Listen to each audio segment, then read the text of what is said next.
What are you, a vlogger? Well, Get out of here. We don't want anything. Goodbye. Get out of here. alright, alright. Go to Halal. And where did it come from? She's coming to see me. Do you grow it yourselves?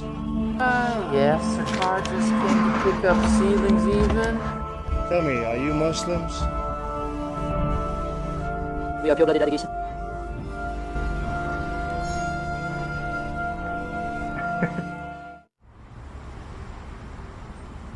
Previously, we toured Maikop's Central Market, the capital of the Republic of Adygea. In this episode, we'll explore the region's people's history in more depth, specifically those who formed the Grand Principality of Circassia from 1427 until its dissolution in 1854. It is estimated that Circassia occupied a total area of 100,000 square kilometers in the territory stretching from the Black Sea to the mountains. 18 different ethnic groups lived here, some of them direct descendants of the first inhabitants of the Caucasus. With the expansion of the Russian Empire in this area in the 18th century, what is known as the Russo-Circassian War began. It lasted almost a century and ended with the expulsion and exile of the Circassians, who did not want to live under the Russian Empire. Taking advantage of internal divisions, the Russians and a detachment of Cossacks crushed the Circassians, who ended up exiling themselves, mostly to lands of the Ottoman Empire. Today, the Republic of Adygea is one of the smallest subjects in all of Russia, nestled within the territory of Krasnodar, where you can find a lot of different ethnicities and cultures. The Circassians, who called themselves Adygea, had a population of 1 million, with 2/3 from the Natukhai, Shapsug, and Abzakh ethnic groups. Russian chroniclers report that these peoples organized themselves differently based on their ethnicity, with some using distinct methods. They maintained an aristocratic hierarchy, centered on the prince. The prince owned the land, supported by the nobility, which was split into 4 ranks. He granted them land, and in return received economic, political, and military support. A code of honor called the Hapsa Adygea, passed down orally, dictated the rules of social conduct. In their homes, they would always reserve a room for the daughter to receive potential suitors, and also a room for guests. They were always warmly welcomed, as they were considered a divine gift.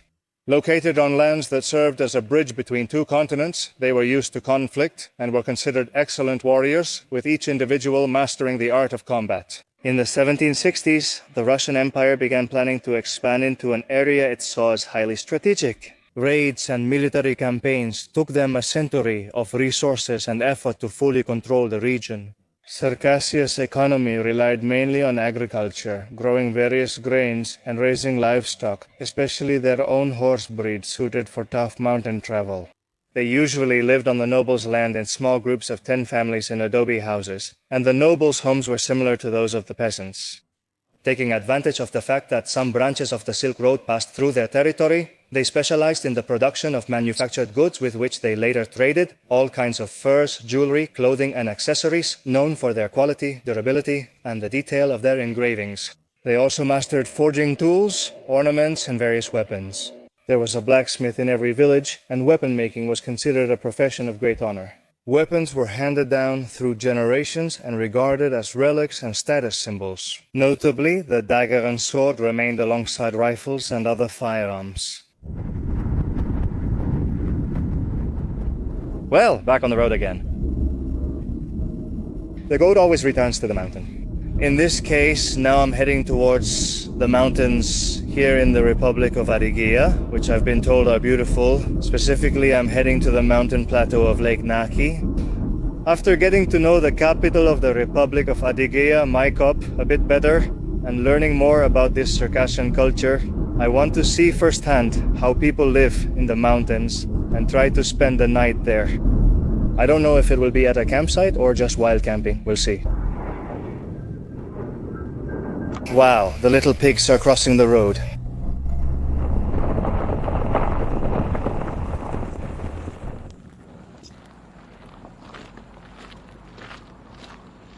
Well, we've arrived. Mission accomplished. The sun is setting. It's shining on our faces. But you can make out the plateau. We can imagine here how all the Circassians took care of their livestock and wandered through these meadows. Back there, we can even see some small patches of ice And yes, it's pretty chilly up here. It's already been an hour and a half from the capital, Maikop. I'm telling you, no. These are very, very high mountains, like the ones we can find in the center of the Caucasus Range, but they still reach up to 2,400 meters. I'm going to see if I can climb a little higher here, along this path of stones, rocks, and roots. Look.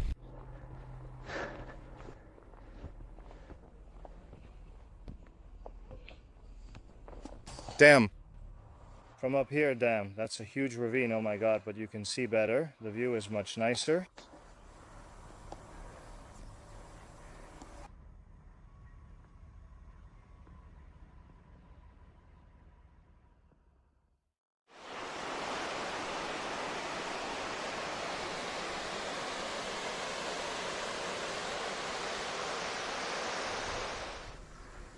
What are you doing? Recording. I'm a tourist.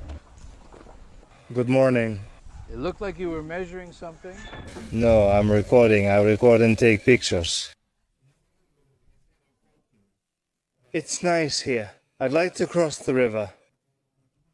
I thought you wanted something.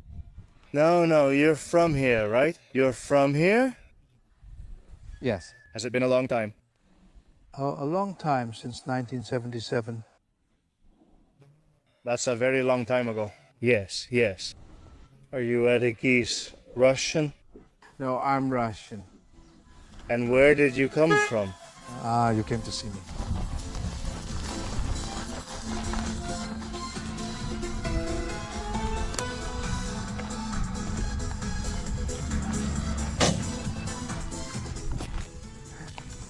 It's fine, thank you. Goodbye. Wow, the most epic entrance from Mr. Mess.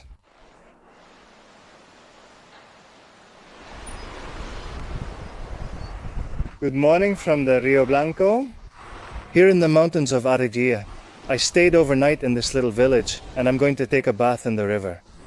And we're going to continue our journey exploring this republic.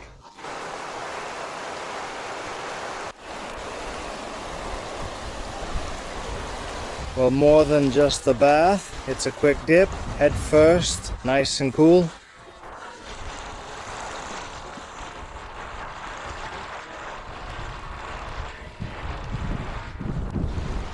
Damn, it really gets you going. Cold mountain water. To get to where I took the plunge, I had to cross this bridge. You'll see. Would you cross it? This thing makes a noise.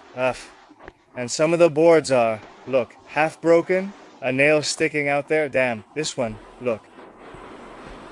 Oh my, whew, let's cross it quickly. It makes a noise on top of that, it sways. This is just great. It's not exactly low, huh? It's at least 5 or 6 meters. Come on. But I have to say, the view is really beautiful. We can't deny that. Crossing the old bridge.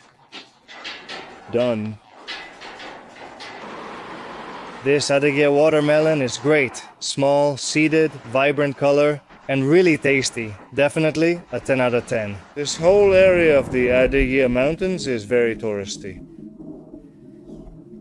Well, allow me to say that, because of course it's not as touristy as other super crowded areas, obviously. It's more of a budget tourism, as the Russians say. Budgetnik. Hello? 500 rubles for an adult. What do you have here? You can see the canyon. We also have animals. In total, 600 meters of trail. That's fine. Thank you. Give it to me. Go ahead. Thank you. Well, this is what I mean. The whole thing has become touristy. To see some waterfalls here or some rock formations that the river has eroded, you have to pay 500 rubles. $5. Not cheap at all, considering the local salary. Let's see. Well, let's take a look and see what we find. Hope at least it's nice. Oh, yes, it is.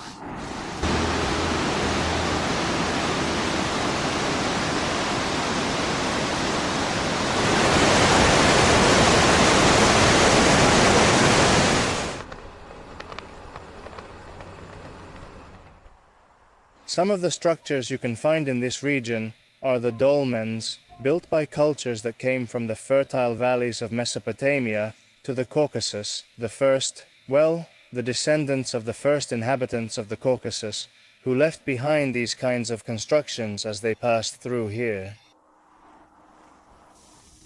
Not even archaeologists have been able to determine what these dolmens were for. They're simply here. Nobody knows what their function was, but there are several scattered throughout this region.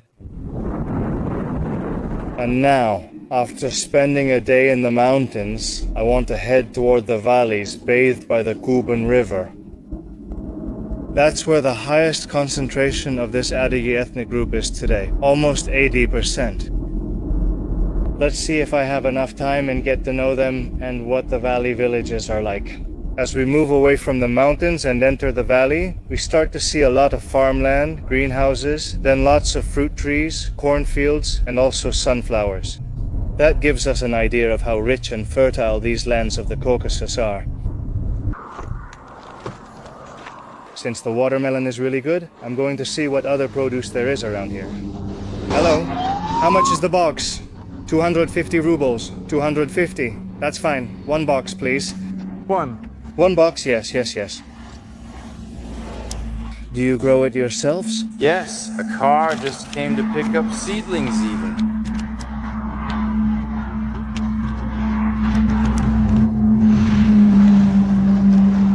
That's fine, thank you.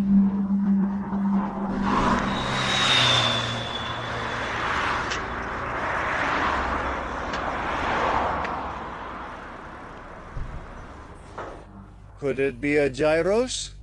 Yes, we make the gyros with this bread. I heat it up, put everything in, and then close it. I heat it, add everything, and close it. Alright, a gyros then. Where are you from? Armenia. Alright, I understand. And you? Spanish. I see that you don't seem to be from here, and your accent isn't from here. You speak Russian well. Thank you. A quick stop along the way to eat a gyros here, with the nicest lady from Armenia. Then some strawberries, and we head to the Adygeos villages. The gyros, as you can imagine, or gyros, is not Russian or from Adygea, it's actually Greek. But anyway, it's a fast food that you can find a lot in this area, well, and throughout the rest of Russia, really. Here you have it, pita bread, chicken, French fries, and then some veggies. Cheers!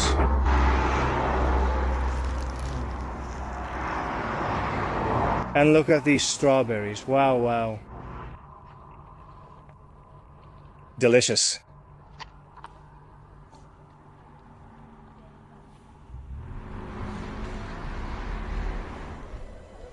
I've arrived in Adygeisk, the city with the highest percentage of Adyge people. I'm at Victory Square by the Eternal Flame. And there you can see the Cyrillic letters, but that's Russian. And here are the Cyrillic letters, but in Adyge, which I don't understand at all. I came here because most people are Adyge. I'll try to talk to someone, though people are already starting to head home. I hope I can talk to someone and they can tell me a bit more about those traditions. Right here next to us in Victory Square, we have a monument. Look, it's the current flag of Adygea. Here it says in the inscription, we remember the past, we live in the present, and we think about the future. And look what I found here, also in Victory Square, a monument to the Chernobyl disaster liquidators who were from here. Chernobyl 1986, they took action in the liquidation of the accident or the catastrophe. They are our defenders, both living and dead. And here, another monument to those who fell in the war in Afghanistan. Look at the names, just as they are. Afamgatov, Beretar, they're all names. Mami, Meitel, they're not Russian. Jatel, Tlehuch, Mahmud Asjad, Adam, Alibek, a mix of Muslim and Adyge surnames. Hello, my name is Victor. I'm making a video about the Adyge people. What do you want to know? What are you, a vlogger? Get out of here. We don't want anything. Goodbye. I just want to know a bit more about the history. Get out of here. All right. Go to hell. Okay, I won't bother you. I come from far away. Where could I find someone to talk about this? There's an event nearby. Where? Nearby. A boxing match. A boxing match? Here at the cultural center. Go straight and you'll see it. Thank you. All right, thanks. The drunk guy told me to get lost. Damn it. Shit, they weren't very friendly. They were a bit drunk, honestly, but I've heard there's a match. A boxing match around here, so there should be people.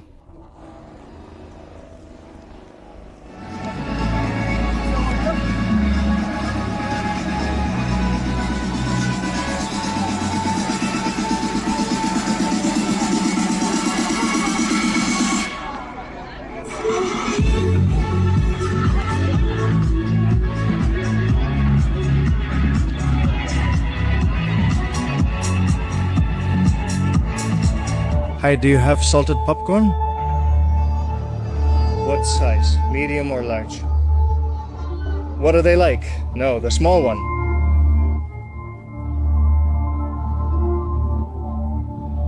Salty? Yes, salty. How much does it cost? 157. 157. Thank you. Well, they've told me to go to hell, but I have my popcorn. And here there's a boxing match in the Republic of Adygea, and they're really good fighters, so things didn't turn out so bad after all. I'm going to stay for a while to see what we can watch.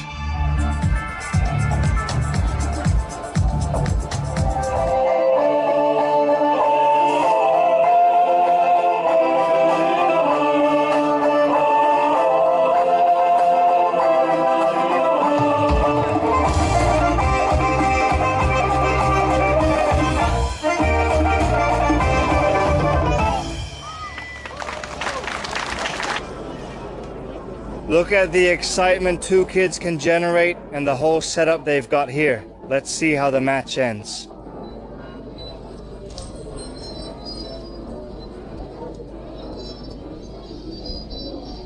Well, after watching 5 or 6 fights, I'm going to head out. I'll see if I can talk to someone else, or if not, I'll just leave it for tomorrow. You see, these things happen too. You don't always find open people who want to talk. Sometimes you run into people who just tell you off straight away, and that's how it is. Well, if not, I'll just gather my strength. It's getting late, so I'm heading back to the hotel. Tomorrow, I'll return to explore and hear what people have to say.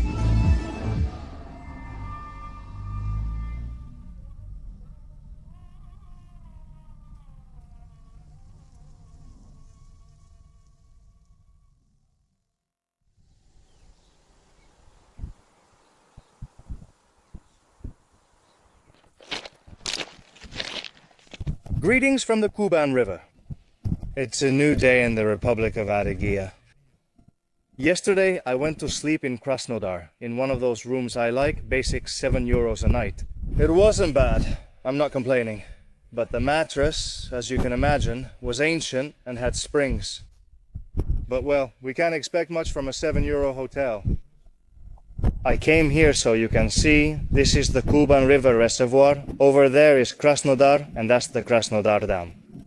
And it's where, if I'm not mistaken, the 4 tributaries that feed the Kuban River, the largest river in this region, come together here in this huge reservoir. And now, after having seen the Kuban River with my own eyes at its widest and most voluminous stretch, I'm heading to the Gaze, which is the city where I was yesterday. I'm going to talk to locals, try local food, and take a walk.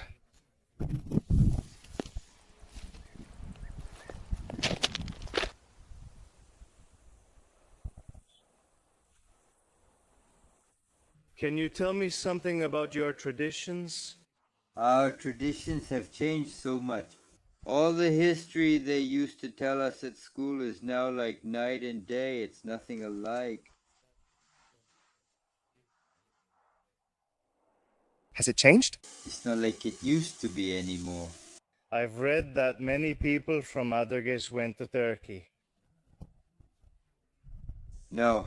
Do you know how many people from Adygea there used to be? All the way to Sochi.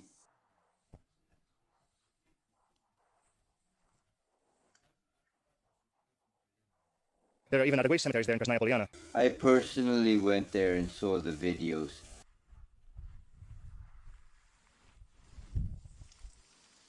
Have you always lived here, in this village? Yes. You have a rich history. Yes, if you find an elder, maybe they can tell you more. There are many, but...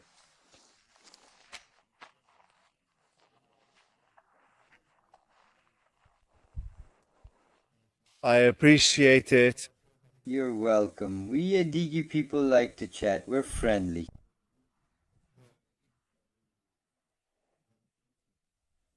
We don't like to get into trouble. How do you say thank you in Adygea? Haha, I can't get it right. It's difficult. While in the military, I taught 4 people the language. 2 understood it. If I spoke Adygea, they'd reply in Russian. They understood everything, but it was difficult to have a conversation. They spoke half in Adygea and used Russian for the difficult words.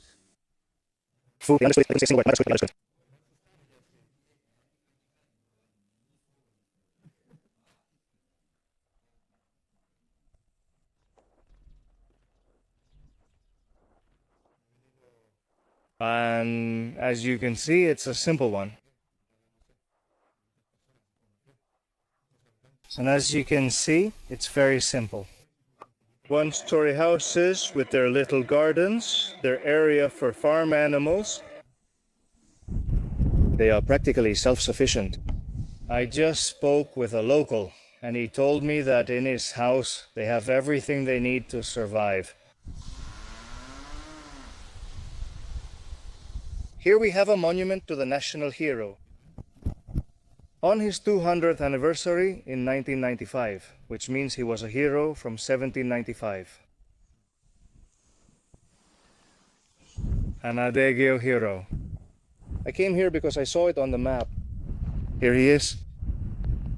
With his horse, his typical saddle, his clothes, his hat, also typical of the region. And he's in the middle of a lost village.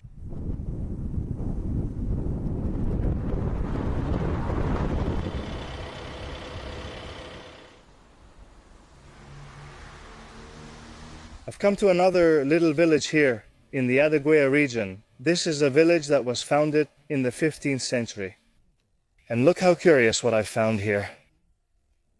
Dedicated to the defenders of Circassia of Circassia in the Russo-Circassian War, and then written in Adygean. But anyway, here you can see them. To the knights who defended their lands from the Russian Empire, and who later ended up exiled and expelled from their lands. All those who did not want to accept living under the Russian Empire. I didn't expect to find this. Look here at the little flag with the nations, the stars that represent the nations, traditional clothing from here, from the Caucasus, and their horses. It was even said that the horse breed from here was one of the best for going through the mountains, because it was robust, strong, and resilient.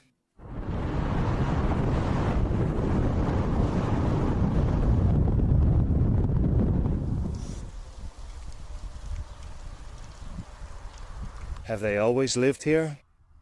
Yes, and we still live here. Really? Are you from Adygea? Yes, yes. Nice to meet you. How is life here these days? Is everything okay? Everything's fine, yes. Those who have live well, those who don't, not so much. Do they still keep their traditions? Of course. We have always been very hospitable. Very respectful towards elders. When elders sit down, young people must stand up, but that's the same everywhere. Has that changed? No, but there are hardly any elders left. Young people now do whatever they want. I get it. It's the same in Spain and happens everywhere. Tell me, are you Muslims? We are pure Adygea. But the Adygees accepted Islam, right? Well, that's how Islam is. Islam, so not really? No, no. No. We are pure-blooded Adygeses.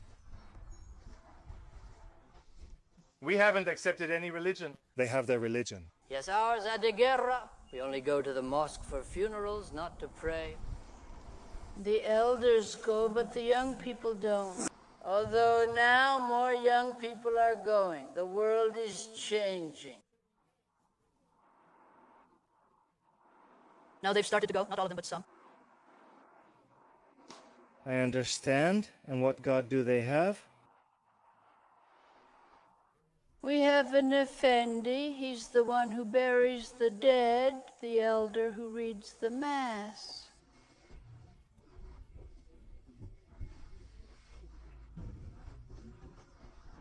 Not far from here, we have a cemetery. In total, we have 4 nearby.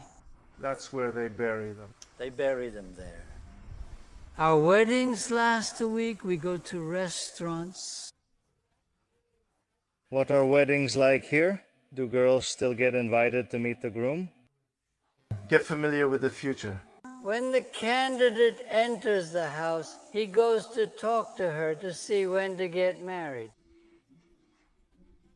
Yes. What if the girl refuses? She tells her father she doesn't want to marry, right? No, she talks to the boy and tells him that she wants to marry someone else. She wants something else. Yes, yes, yes. Now many people from Adygea marry Russian girls. Russian brides. I have 2 sons, both married to Russian women. 2 sons, 2 Russian girlfriends. What do people do here? Agriculture. Agriculture, yes, probably. We used to eat tomatoes. We used to work with tomatoes. Now we only grow them for ourselves. For ourselves. We used to sell tomatoes everywhere, even to Moscow. To Moscow, to Vitebsk. Other vegetables too? Now what? Now you go downtown and you see they're selling a lot of watermelon. There are a lot of shops. Now almost all the shops are private.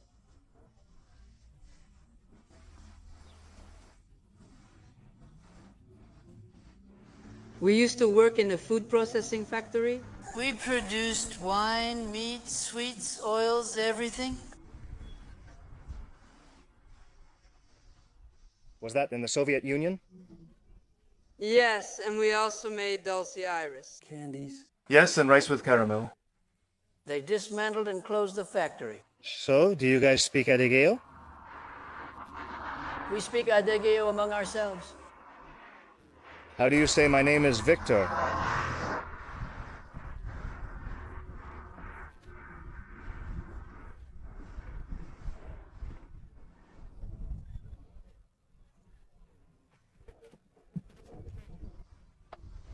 Shibza, it means, what is your name? We are Musia, Asia, and Tamara. We are neighbors. We live here. And she is my cousin. She lives further down. And this is where they come out to get some fresh air, to hang out. We watch who passes by in the mornings and afternoons. We watch the people who come by.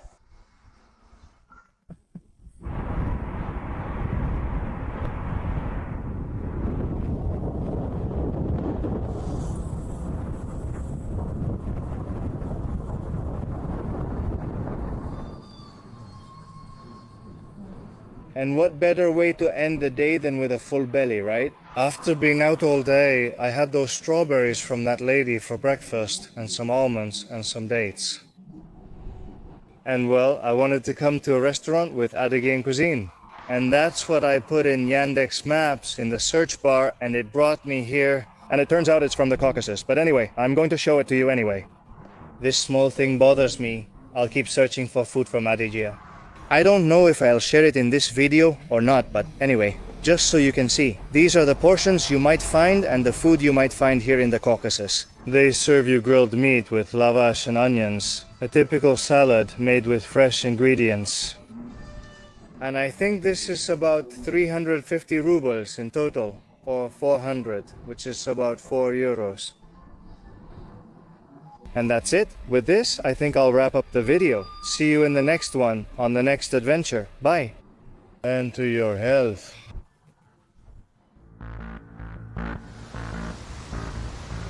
Salam alaikum from Khali in the Republic of Chechnya.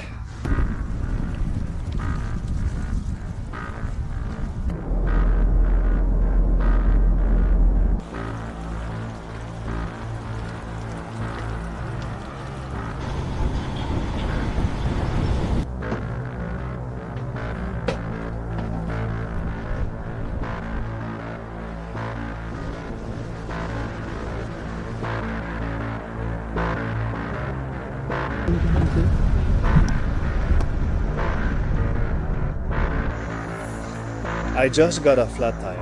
And right here, in the middle of Chechnya, in an area with no signal, with military trucks passing by, like the one that's about to come.